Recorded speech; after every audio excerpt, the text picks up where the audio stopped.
Hello everyone, welcome to SKT chemistry classes. मैं हूं Prince और हम लोग पढ़ रहे हैं क्लास 10 का साइंस चैप्टर नंबर फर्स्ट। और ये चल रहा है हम लोगों का रासायनिक अभिक्रिया के प्रकार, जिसमें हम 6 रासायनिक अभिक्रियाओं के प्रकार को कवर कर चुके हैं।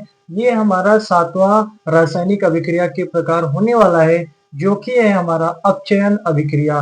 इससे पहले हम 6 रासायनिक समीकरण कंप्लीट कर चुके हैं, जिसमें से संयोजन रासायनिक अभिक्रिया, वियोजन रासायनिक अभिक्रिया, ऊष्माक्षेपी, ऊष्माशोषी, विस्थापन और द्विविस्थापन, इतने अभिक्रियाओं को कवर हम लोग कर चुके हैं। इस लेक्चर में हम लोग कवर करेंगे कि अपचयन अभिक्रिया क्या होती है, उपचयन अभिक्रिया क्या होती है और रेडॉक्स अभिक्रिया क्या होती है। मतलब इस लेक्चर में हम 3 रासायनिक अभिक्रिया को कवर करने वाले हैं।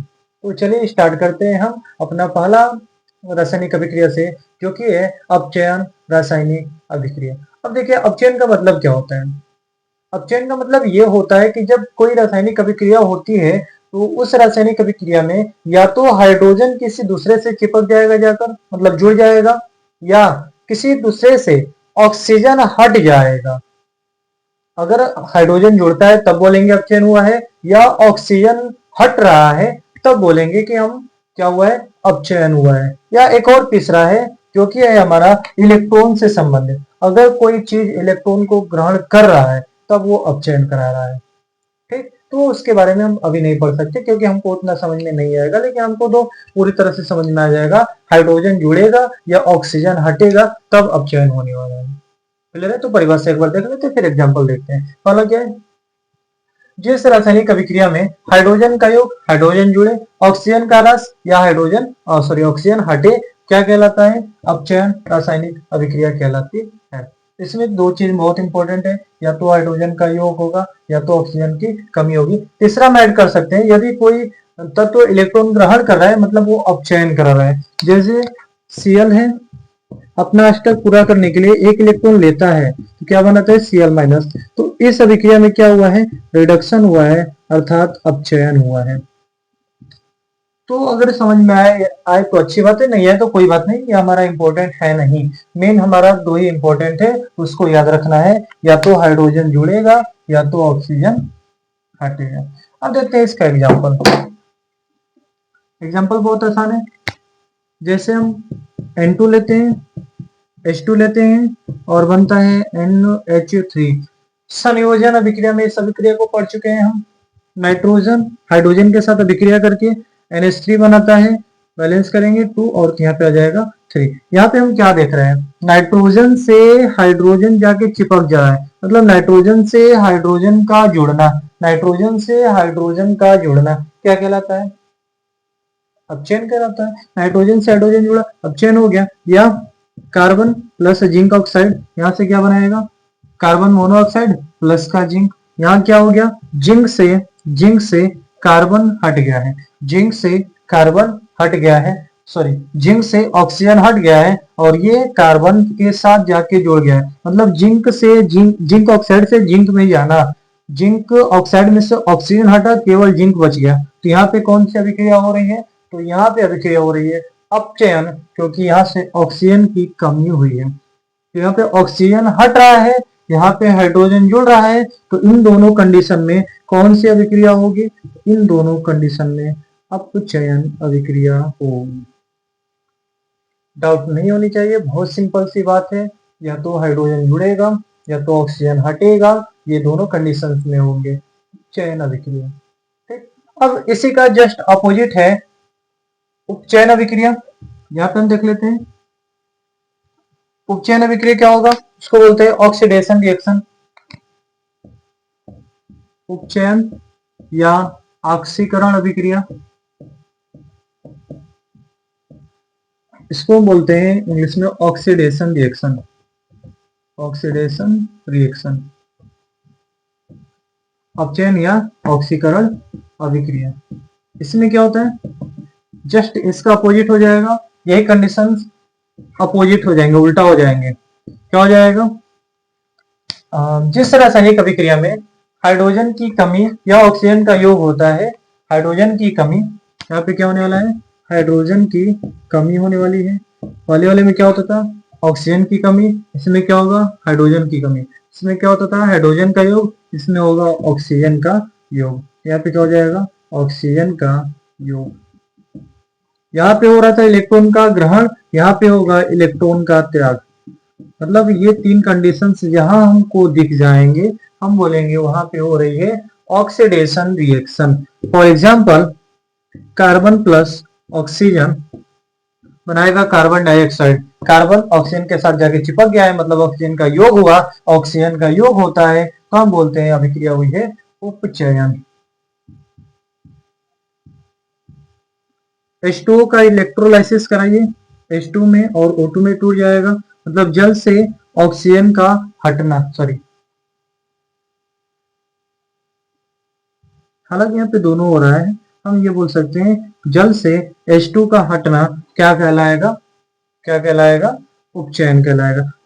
या हम और एग्जांपल लेते हैं, दूसरा लेते हैं, ये समझ में नहीं आ रहा है, थोड़ा इसको रेडॉक्स में लेकर जाना पड़ेगा। अब देखिए आगे, जिसे हम लेते हैं CH4, इसको हम अभिक्रिया कराते हैं ऑक्सीजन के साथ, क्या हो जाएगा, CO2 बनेगा और क्या बनेगा, H2O बनेगा। तो ये कार्बन से कार्बन डाइऑक्साइड बन रहा है, मतलब हाइड्रोजन हट रहा है, ऑक्सीजन जोड़ रहा है, हाइड्रोजन का कमी हो रहा है, ऑक्सीजन का योग हो रहा है, मतलब यहाँ पे कौन सी अभिक्रिया होगी, यहाँ पे उपचयन अभिक्रिया होगी। समझ में आ रहा है। तो यहाँ पे ये दोनों एग्जांपल याद रखिएगा, कार्बन ऑक्सीजन के साथ जुड़े ऑक्सीजन का योग हो रहा है, यहाँ पे क्या हो रहा है, हाइड्रोजन की कमी हो रही है, इन दोनों कंडीशन में होने वाला है उपचयन। अब इन दोनों को आपस में मिला देते हैं, अपचयन उपचयन आपस में मिला देंगे तो बन जाएगा हमारा रेडॉक्स अभिक्रिया, अपचयन उपचयन अभिक्रिया या अपचयोपचन अभिक्रिया। तो इन दोनों को हम इरेज करते हैं, फिर इन दोनों को आपस में मिला देंगे और जो बनेगा रिएक्शन उसको हम बोलेंगे रेडॉक्स अभिक्रिया। हालांकि ये तीनों मिला के हम केवल रेडॉक्स ही पढ़ेंगे, लेकिन इसको और आसान बनाने के लिए अलग अलग कर दिया गया है। दोनों एक साथ होता है, हमेशा अपचयन और उपचयन एक साथ होता है, लेकिन इसको और आसान बनाने के लिए हम अलग अलग करके पढ़ते हैं। हम देखेंगे अब इसके बाद उपचयन अभिक्रिया, हमारा 9th नंबर है, 9th नंबर है रेडॉक्स अभिक्रिया। रेडॉक्स अभिक्रिया याद रखिएगा, रेडॉक्स अभिक्रिया में अपचयन उपचयन साथ साथ होते हैं। अपचयन प्लस उपचयन दोनों को मिला के हम बोलते हैं रेडॉक्स अभिक्रिया। मतलब ये सिंपल सी बात है, रेडॉक्स अभिक्रिया जहां भी होगा अपचयन उपचयन साथ में होगा, मतलब जहां अपचयन होगा वहां उपचयन का होना कंपल्सरी होता ही है, जहां पे अपचयन होगा वहां पे ऑक्सीजन होगा ही होगा, और इन दोनों जहां होगा उसी को बोलते हैं हम रेडॉक्स अभिक्रिया। एग्जाम्पल देख लेते हैं,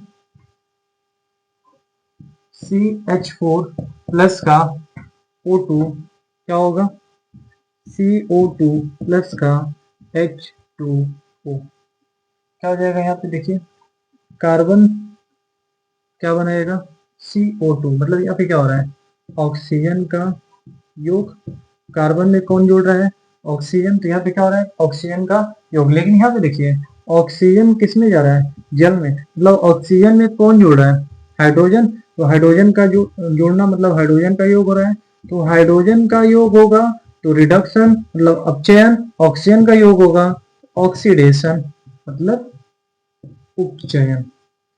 ये अभिक्रिया हो गया हमारा रेडॉक्स का। आई होप आपको इतना क्लियर हो गया होगा। अब आने वाले लेक्चर में हम पढ़ेंगे ऑक्सीकरण अभिक्रिया की घटना। दो ही होती है, इसमें दिया है क्लास 10 की किताब में केवल दो दिया है, एक है संचारण और एक है विपरीत गंधिता। इन दोनों को हम पढ़ेंगे नेक्स्ट लेक्चर में। तब तक आप इसको रिवाइज कर लीजिए, एक बार रिकेप करा देते हैं। हम पढ़े हैं अपचयन में, अपचयन में केवल अपचयन में हम दो चीज को याद रखेंगे, हाइड्रोजन का जुड़ना, हाइड्रोजन का जुड़ना या ऑक्सीजन का हटना, ऑक्सीजन का हटना क्या कहलाता है, अपचयन कहलाता है। फिर उसके बाद हम देखेंगे उपचयन में क्या होता है, उपचयन में यही दोनों रिवर्स हो जाएंगे, हाइड्रोजन का हटना या ऑक्सीजन का जुड़ना। जब इन दोनों को मिला देंगे, जब इन दोनों को मिला देंगे क्या बनेगा, रेडॉक्स अभिक्रिया बनेगा, रेडॉक्स अभिक्रिया। और रेडॉक्स अभिक्रिया को हम बोलते हैं अपचयन उपचयन अभिक्रिया, अपचयन उपचयन अभिक्रिया। इसमें क्या होता है, दोनों साथ साथ होता है। एक चीज और याद रखिएगा, जहां अपचयन होगा वहां पे उपचयन होना ही होना है, ये फिक्स है। मतलब कभी ना तो अपचयन अकेला होगा ना तो कभी उपचयन अकेला होगा। ये आगे क्लास 11 में जाएंगे तो समझ में आएगा आखिर ऐसा क्यों होता है। फिलहाल आप यही समझिए, जब अपचयन और उपचयन साथ साथ होते हैं उसको हम बोलते हैं रेडॉक्स अभिक्रिया। एग्जाम्पल है आपके सामने। क्लियर है? मिलते हैं फिर अगले लेक्चर में।